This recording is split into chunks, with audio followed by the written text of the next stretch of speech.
Assalamualaikum Bunda, bagaimana mensiasati anak yang di rumah sudah dalam bimbingan agama, khususnya untuk melaksanakan sholat dari mulai TK sampai SMP, namun setelah di sekolah sepertinya malah hilang sholatnya, karena kegiatan di sekolah sehari-hari sampai petang, dan anak pulang sudah dalam keadaan kelelahan. Saya sendiri sebetulnya hidup dalam suasana Islam dari kecil sampai sekarang. Nah, namun kemudian betapa kaget-kagetnya melihat pola pikir anak-anak yang sekarang. Saya mendidik anak-anak dengan pola yang dicontohkan oleh orang tua kami, artinya Islam menjadi fondasi gitu ya. Tapi kemudian saya terkaget sekarang setelah anak-anak saya itu semuanya menikah. Lah, bahkan mereka itu punya pola pikir yang jauh sekali dari apa yang saya pikirkan gitu, apa yang saya tanamkan. Dan ternyata memang dampak dari lingkungan atau negara yang sangat sekuler ini sangat besar sekali, karena mempengaruhi yang utama adalah cara pola pikir mereka dan kemudian pola tindak mereka. Nah, ini terus terang aja saya menjadi pemikiran yang tidak mudah, karena anak-anak saya sudah lepas dari saya, sudah jauh mereka dari saya, sementara amar ma'ruf nahi mungkar harus saya teruskan, terutama dalam hal ini mengubah mindset bahwa Islam hanyalah satu-satunya solusi atau ajaran yang akan menyelesaikan seluruh persoalan individu maupun masyarakat sampai negara. Nah, itu menanamkan itu ternyata tidak mudah, karena mereka sudah tadi punya pola pikir yang berbeda ketika kami mendidiknya di rumah. Gitu, bagaimana teknik penyampaiannya agar masyarakat dan keluarga kita itu betul-betul memiliki pola pikir atau mindset yang Qurani, yang sebagaimana Rasulullah ajarkan kepada umat kita ini. Assalamualaikum warahmatullahi wabarakatuh. Tadi yang pembicara terakhir saya lupa namanya, gitu. Insya Allah untuk membentuk generasi yang akarnya kuat gitu ya. Nah, itu kan pendidikan di rumah tangga, kalau nggak saya dengar tadi harus kuat juga gitu, gitu. Padahal kita tahu bahwasanya saat ini di rumah tangga itu ibu-ibu itu banyak yang keluar rumah untuk mencari penghasilan juga. Itu dilema juga bagi kami ya. Manakala kita memberikan ilmu parenting, ya sementara kita itu di luar rumah juga harus ada aktivitas. Dulu pada saat saya masih punya anak kecil, oke lah bisa. Untuk diri saya sendiri bisa. Ya, kalau kamu kepingin anak-anaknya sukses, ya ditemani dulu saat kecilnya. Tapi saat itu kita kemukakan di forum, misalnya di pengajian ibu-ibu gitu ya, hal yang seperti itu ternyata juga sulit. Jadi untuk membentuk suatu keluarga dengan ayah yang mencari kerja sementara ibu di rumah, atau mencari penghasilan dari rumah, itu juga tidak mudah. Ya, padahal anak-anak itu perlu contoh, perlu yang memperhatikan di rumah gitu. Nah, ini langkah-langkah apa yang bisa kita lakukan untuk anak-anak di rumah kita dan juga untuk anak-anak di sekeliling kita. Manakala ibu-ibunya itu banyak yang keluar, ayahnya juga apalagi. Atau sekarang malah kebalik, ayahnya itu tidak berpenghasilan dalam tanda kutip. Jadi istilahnya gitu, sehari kerja nanti beberapa hari tidak kerja, jadi rok-rok asem gitu kata orang Jawa. Sementara ibunya ini kerja di luar rumah. Ya, jadi sekarang itu kan sektor-sektor pekerjaan untuk para wanita itu kan mudah. Ya, entah karena perempuan itu bisa digaji lebih rendah dari laki-laki, kemudian hasil kerjanya juga mungkin lebih bagus, lebih rajin, sehingga pabrik-pabrik atau karyawan-karyawan kantor itu lebih senang mempekerjakan perempuan daripada laki-laki. Nah, celakanya laki-laki ini nggak mau juga di rumah. Ya, dia lebih suka untuk kongko-kongko dengan teman-temannya di warkop-warkop. Nah, hal yang seperti ini bagaimana kita menyikapinya dan supaya anak-anak kita itu mendapatkan dasar yang kuat, akarnya kokoh tadi, dan bisa nanti memberikan manfaat di sekitarnya. Baik ibu-ibu sekalian yang dirahmati Allah, alhamdulillah. Yang tadi sempat saya sampaikan mungkin memang tidak mencukupi kalau kemudian digunakan untuk menggambarkan seluruh konsep pendidikan dan pengasuhan yang harus disempurnakan oleh orang tua dan rumah ya. Tetapi kalau boleh kami juga sampaikan dalam bentuk sifatnya pointers juga ya, karena nggak mungkin dalam forum seperti ini kita akan menuntaskan bagaimana penggambaran model yang harus kita miliki untuk menyelesaikan, menyempurnakan amanah kita sebagai pendidik utama dan pertama anak-anak kita. Tetapi ada yang kemudian hal-hal yang semacam rambu-rambu gitu ya, rambu-rambu yang bisa kemudian mengarahkan kita mau nyari modal kemana dan topik apa gitu, yang bisa kemudian kita jadikan sebagai mata kompas kita, sehingga nggak seperti berjalan di rimba yang bingung gitu ya, mau belok kanan kiri. Karena kalau kita bicara parenting hari ini, semakin kita mencari info tentang parenting, maka kita akan menemukan informasi tentang ragam parenting, tips-tips yang diberikan itu macam-macam, dan kadang bahkan kita akan menemukan kontradiksi bisa jadi antara satu dengan yang lain. Misalkan ada yang memberikan tips larangan menggunakan kata jangan gitu kan ya. Padahal pada saat yang sama kemudian ada yang mengatakan loh, Al-Quran saja menggunakan kata jangan, ataupun yang lain-lain. Nah, sehingga yang kemudian saya ingin sampaikan pertama, ketika kita bicara tentang parenting atau pengasuhan dan pendidikan anak, maka di dalam Islam persoalan pendidikan dan pengasuhan anak itu bukan semata-mata persoalan tips and trick, bukan persoalan yang sifatnya cabang, kita punya masalah apa, lalu kita mencari jawaban instan untuk solusi masalah tersebut.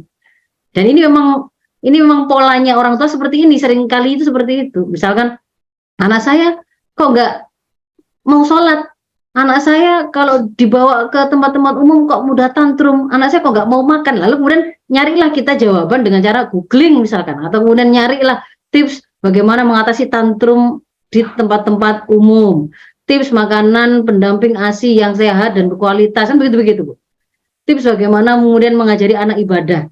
Nah, ketika kemudian kita tuh hanya sibuk mencari sesuatu yang sifatnya itu cabang, tips and tricks tadi, tetapi kemudian kita tidak pegang buhulnya atau simpul besarnya, apa yang kemudian menjadi sandarannya, maka kita akan mudah sekali bingung, dan pasti merasa nggak nyampe gitu. Kita nggak dapat apa yang kemudian kita butuhkan itu, sehingga kemudian malah memunculkan keputusasaan. Nah, maka yang pertama harus kita dudukkan itu, tadi sempat saya tunjukkan satu slide itu, pendidikan anak dalam Islam itu kaitannya dengan bagaimana kita menjalani pernikahan dan memimpin keluarga dengan visi keluarga dalam Islam. Visi keluarga dalam Islam itu kan para bapak sebagai pemimpinnya itu diperintahkan ku anfusakum wa ahlikum naro. Jagalah kamu dan keluargamu dari siksa api neraka. Maka visi keluarga itu adalah dia harus berkumpul kembali di surganya Allah. Kalau kemudian di dalam keluarga tadi, dalam pernikahan tadi kemudian lahir anak, lahir generasi-generasi baru, gitu kan? Maka di situ visi pendidikan, visi pengasuhan, bagaimana kemudian harus menyelesaikan konflik di dalamnya, bagaimana mengajari A sampai Z dan seterusnya, itu dalam koridor harus kita sempurnakan dengan cara, dengan pengaturan yang akan mengantarkan kita kepada keridhaan Allah dan surganya Allah. Yaitu apa? Yaitu menjalankan seluruh episode hidup kita sesuai dengan tuntunan dari Allah. Karena itu bagian dari visi hidup. Ya wa ma khalaqtul jinna wal insa illa liya'budun. Tidaklah aku ciptakan jin dan manusia kecuali untuk beribadah padaku. Maka berarti harus dipahami, kalau dalam Islam parenting itu adalah bagian dari ibadah. Urusannya surga dan neraka. Sangat sepenting itu. Maka tidak boleh ngawur, tidak boleh main-main, tidak boleh asal gitu ya. Urusannya adalah berkaitan dengan surga dan neraka, kaitannya dengan ibadah, kaitannya dengan amanah yang harus kita sempurnakan. Prinsip yang kedua, kita paham, kita harus nyari pokoknya, kalau memang kemudian nyari pengaturan, yang itu sesuai dengan tuntunan dari Allah. Karena anak-anak tadi, kalau dalam pandangan Islam itu adalah amanah dari Allah. Karena dia itu amanah kita hanya dititipi, maka bagaimana cara kita mendidiknya, itu bukan mengikuti mau kita, tetapi mau yang menitipkan anak-anak itu kepada kita. Maka itu harus membuka tuntunan dari yang menciptakan anak-anak kita, yang menitipkan anak-anak kita. Maka prinsip yang berikutnya adalah kan, mau tidak mau harus memiliki ilmu tentang pendidikan dan pengasuhan anak itu kalau dalam sudut pandang Islam. Dari sini saja, dari dua prinsip ini saja, ibu-ibu sudah mulai bisa menggeser dan mencoret. Saya berarti nggak perlu kemudian saya bisa menempatkan tips-tips parenting yang itu tidak bersandar kepada akidah Islam, tidak bersandar kepada sakofah Islam. Sementara waktu tidak perlu kemudian kita jadikan hal yang prinsip. Kalau kita yang prinsip saja belum menguasai, jangan kemudian bicara yang sifatnya cabang, kan begitu kan ya. Carilah itu yang disandarkan kepada tuntunan Islam. Nah, maka yang ketiga, langkah yang praktis berikutnya berarti kan harus ada alokasi waktu yang ibu-ibu memang lakukan, dan itu tidak cukup kalau hanya ibu-ibu, karena kita bicara pendidikan tadi, kita paham pelaku utama rumah dan orang tua itu maknanya adalah secara spesifik pemimpinnya adalah para bapak. Maka para bapak itu harus kemudian terlibat dalam pendidikan ini. Berarti kalau kemudian mau nyari modalnya, modal untuk bisa mengasuh dan mendidik anak-anak ini tadi, itu berarti juga para bapak harus terlibat. Nah, berarti kalau misalkan, tapi suami saya tidak memiliki kesadaran yang sama, berarti ibu masukkan dalam list apa yang harus dilakukan adalah menyamakan persepsi tentang urgensi mendidik anak ini oleh tangan kita. Kan kita akan ditanya, kan begitu kan ya? Kita akan ditanya, apa kita sudah sempurnakan itu ataukah belum? Ada ikhtiar kita yang kita lakukan untuk melakukan itu ataukah belum? Kan begitu. Di situ, itu akan menjadi perjuangan tersendiri dan itu akan Allah lihat.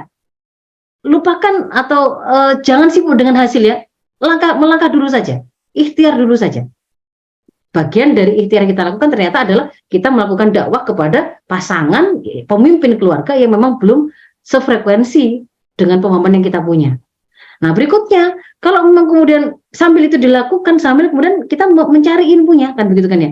Nanti kemudian ketika kita itu mencari ilmunya, kita akan paham mana hal-hal yang sifatnya prinsip, mana hal yang sifatnya aksesoris atau tambahan. Kalau kaitan dengan pendidikan anak, apa sih profil yang harus kita wujudkan? Ibaratnya sebuah gedung, ibu-ibu, sebenarnya sebelum gedung itu dibangun, begitu kan ya, itu kan harus ada desainnya. Bangunan itu pasti ada desain dasarnya supaya bisa disebut dia sebagai sebuah bangunan.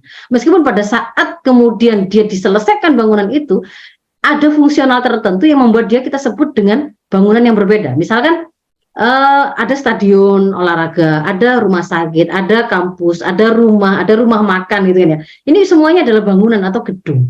Tetapi mereka semua punya desain dasar.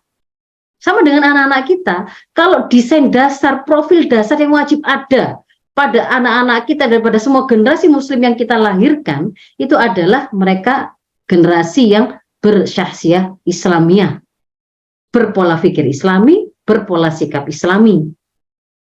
Kalau pakai bahasa awamnya, solih, mereka baik, muslih. Karena mereka akan juga harus menjadi seorang yang memperbaiki. Mereka pengemban dakwah Islam, karena mereka nanti kaitan dengan pengemban Islam ini, kan begitu kan ya. Jadi dia harus, kalau profil dasar ya semua anak harus dicetak menjadi seorang anak muslim yang solih dan muslih. Seorang anak yang bersyahsiah Islam dan menjadi pejuang Islam. Nah, itu profil dasar. Sementara profil tambahannya itu adalah dia nanti itu saya arahkan dia untuk mengelola urusan umat kemaslahatan masyarakat ini sebagai posisinya sebagai apa? Sebagai guru kah? Sebagai ahli IT kah? Sebagai dokter kah? Sebagai hakim atau qadhi kah? Nah, itu kan beda-beda. Yang itu adalah desain tambahan. Kalau bicara mewujudkan desain dasar, profil dasar, maka di situ tidak ada pengaruh atau tidak perlu mempertimbangkan sama sekali masalah bakat ataupun minat.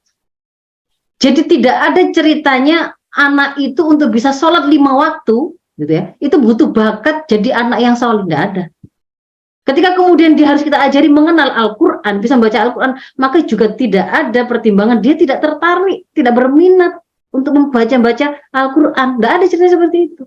Jadi kalau mewujudkan profil kepribadian Islam, itu tidak mempertimbangkan bakat atau minat. Sementara kalau kemudian profil tambahan, yang sifatnya itu memang sebenarnya kata-kata bakat itu kalau saya pahami gitu ya, saya mencoba menggabungkan apa yang disampaikan oleh orang-orang yang hari ini pakar psikolog kan begitu kan yang kemudian menyebutnya sebagai bakat. Itu kalau saya terjemahkan dalam bahasa Islam ideologis itu sebenarnya kan itu potensi manusia yang diberikan oleh Allah ya, seperti apa namanya, bahasa lainnya itu kalau Pak Karin mengatakan kecerdasan visual, kecerdasan musik, kecerdasan kinestetik kan begitu. Sebenarnya kalau bahasa kita itu ya potensi yang diberikan oleh Allah kepada kita. Tapi dikatakan seseorang itu punya bakat ketika ternyata dia itu pada saat yang dikasih durasi yang sama, hasil yang dia lakukan itu lebih baik daripada orang lain. Itu bicara kadar, bicara kecepatan. Dan itu qadha dari Allah kan begitu kan ya. Nah, sebenarnya jadi kalau kemudian misalkan seseorang itu apa namanya mau mengerti notasi, semuanya juga bisa. Tetapi ada orang lain tuh ketika mendengarkan nada itu dia lebih mudah paham, lebih mudah ngerti. Nah, ada yang kemudian ketika spasial gitu ya, melihat ruang itu sebenarnya semua juga punya kemampuan itu, tetapi ada yang lebih cepat. Nah, itu yang kemudian disebut dari dengan bakat. Nah, pada orang-orang yang kemudian dia memiliki kecepatan lebih dibanding yang lain dan juga dia punya minat passion di situ, harapannya untuk membentuk profil tambahan tadi itu akan lebih nyaman, lebih cepat, lebih bagus hasilnya dibandingkan yang tidak punya bakat dan punya minat di situ. Tetapi itu tidak ada hubungannya dengan bagaimana membentuk dan mencetak profil-profil generasi bersyahsiah Islam. Itu prinsip berikutnya. Nah, nanti di situ di antara prinsip yang lain adalah berarti kan kita tahu, berarti saya fokus kepada bagaimana mencari materi-materi konten untuk mencetak anak berbudaya Islam apa saja itu. Nanti ibu-ibu akan ketemu lah itu dengan bahwa pendidikan itu dilakukan untuk meraih tujuan itu tidak dalam satu kurun waktu bersamaan langsung dikasihkan semua materi kan tidak begitu. Tetapi proses pendidikan itu dilakukan sesuai tahapan tumbuh kembangnya. Maka berarti harus di situ menguasai. Kalau pakai bahasa arahan dari Imam Ali misalkan, ada periodisasi per 7 tahun. Anak itu kalau usia 7 tahun pertama perlakukan seperti raja. Kenapa? Sebenarnya kalau kita kaitkan dengan apa yang kita kuasai pada tumbuh kembang anak hari ini, 7 tahun pertama itu adalah anak-anak dengan karakter butuh pelayanan. Tanpa pelayan dia bahkan tidak bisa hidup. Tidak perlu disiksa, tidak perlu dipukuli. Seorang bayi cukup didiamkan saja, tidak diberikan pelayanan, dia bisa mati. Maka di situ memang kebutuhan utamanya adalah untuk mendapatkan pelayanan. Maka seperti raja lah posisinya dia.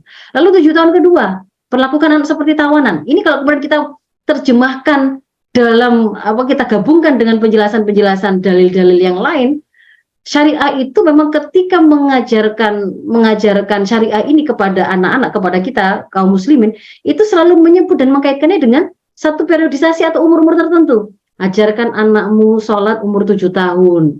Kalau kemudian umur 10 tahun dia sudah diajari sampai 10 tahun ternyata tidak melakukan, boleh di situ diperkenalkan namanya sanksi. Jadi disebut ada usia 7, ada usia 10. Ada diperkenalkan istilah mukallaf, akil, balil, mumayyiz. Nah, itu menunjukkan ada periodisasi. Maka kuasailah itu juga sebagai modal untuk mengetahui. Nah, kalau kemudian sudah kita tahu, kan ini saya tidak sanggup menguasai itu semua dalam waktu yang sama saat ini. Berarti prinsip berikutnya adalah ilmuilah apa yang kemudian Anda butuhkan untuk beramal hari ini. Saya punya anak-anak masih usia dini semua misalkan. Wah, kebetulan ini minimal adalah apa yang saya butuhkan untuk mengajarkan anak saya usia dini. Tapi kalau kemudian anak saya sudah mulai ada yang mulai mukallaf usia 7 tahun kedua, 7 tahun ketiga, berarti harus menguasai juga di situ. Kan begitu. Jadi di situ ibu bisa mulai bagi seperti apa yang harus saya cari informasinya. Kalau misalkan sudah terlanjur begitu ya, sudah terlanjur ini anak-anak sudah besar semua, bahkan sudah jadi orang yang seharusnya pada periode yang ketiga itu sudah seperti wazir, harusnya dia sudah, karena kepribadian Islam harusnya sudah terbentuk kokoh karena sudah mukallaf itu kan batasan maksimal umurnya kan balik itu 14 tahun kan gitu ya. Maka seharusnya kan sudah kita sempurnakan di usia itu. Sekarang dia bahkan sudah menikah, sudah punya keluarga, tapi ada yang tidak beres, sholatnya masih bolong-bolong, sholat subuhnya anak saya yang kuliah itu masih ternyata harus dibangunkan.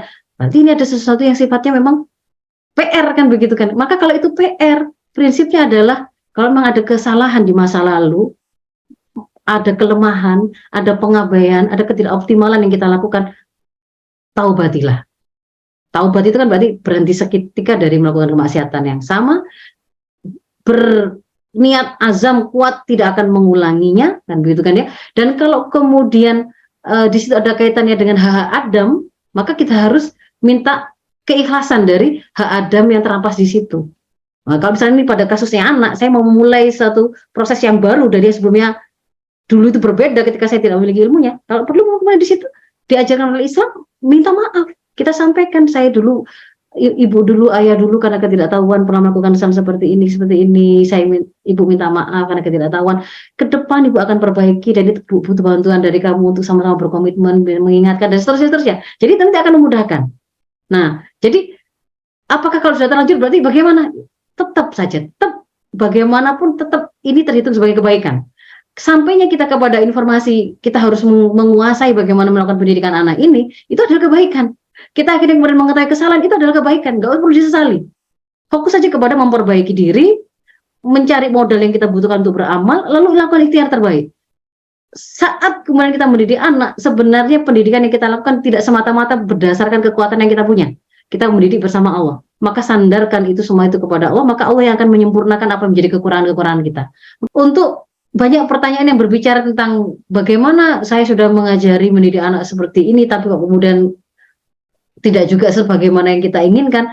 Ibu-ibu kita harus paham bahwa faktor pendidikan yang dilakukan oleh orang tua dan rumah itu kan hanya satu pelaku pendidikan saja, dan dia sebenarnya posisinya, tempatnya itu adalah pada awal peletak dasar kepribadian sebenarnya kan. Dan itu seharusnya kita sempurnakan sebelum anak itu usia 14 tahun. Dan meskipun itu adalah baru proses pendidikan awal yang itu kemudian harusnya kita sempurnakan oleh orang tua, tetapi untuk bisa melaksanakan dan menyempurnakan ya ternyata kita butuh backup, tidak hanya kemampuan personal kita. Tadi sudah disampaikan, misalkan ada banyak ibu-ibu yang pengen ngajari anaknya tapi kemudian dia harus kerja, ada bapak-bapak yang kemudian dia nganggur tapi di rumah juga nggak ngapa-ngapain anaknya. Nah, maka di situ kan menunjukkan bahwa kita itu butuh ada sebuah tangan yang lebih kuat, lebih powerful dibandingkan kekuatan yang sifatnya personal untuk kemudian satu sisi membekali para calon-calon orang tua itu untuk memiliki kemampuan melakukan tanggung jawab sebagai orang tua, dan itu harusnya di backup oleh sistem pendidikan kita yang melahirkan generasi-generasi yang lahir secara skala bangsa. Outputnya itu memang sudah ngerti bagaimana caranya menjadi orang tua kan begitu. Maka demikian juga ketika kemudian masalah kesejahteraan hari ini itu menjadi sesuatu yang ternyata menghabiskan seluruh waktu kita sehingga tidak ada porsi yang kemudian bisa kita berikan untuk mendidik anak-anak kita, maka di situ pun sebenarnya juga menunjukkan ada yang salah pada fakta kita. Karena tidak mungkin Allah memerintahkan sesuatu yang nggak bisa kita lakukan atau itu salah, kan tidak mungkin. Jadi kalau kemudian saya nggak bisa kemudian melaksanakan pendidikan anak karena saya harus kerja dari pagi sampai anak saya tidur lagi gitu, berarti ada yang salah di situ pada sistem kehidupan kita. Bagaimana kemudian pengelolaan sistem ekonomi yang itu dipimpin oleh negara sebagai sohibus salahiyahnya, pemilik kewenangannya, itu bisa mensejahterakan para warganya ataukah tidak, memberikan ketersediaan lapangan kerja yang cukup untuk para bapak ataukah tidak, dan seterusnya. Jadi justru ini pertanyaan-pertanyaan ibu-ibu itu menunjukkan bahwa kita bicara generasi, bicara mewujudkan generasi unggul tidak bisa hanya menyandarkannya pada ikhtiar hanya orang tua atau personal ataupun hanya keluarga, tetapi ada suprasistem di atas keluarga itu yang juga harus kita benahi. Maka tadi saya katakan ini harus kita akhiri hingga pada terterapkannya sistem Islam secara kafah, karena itu yang akan menyempurnakan ikhtiar kita untuk menyelamatkan dan menyiapkan generasi tangguh.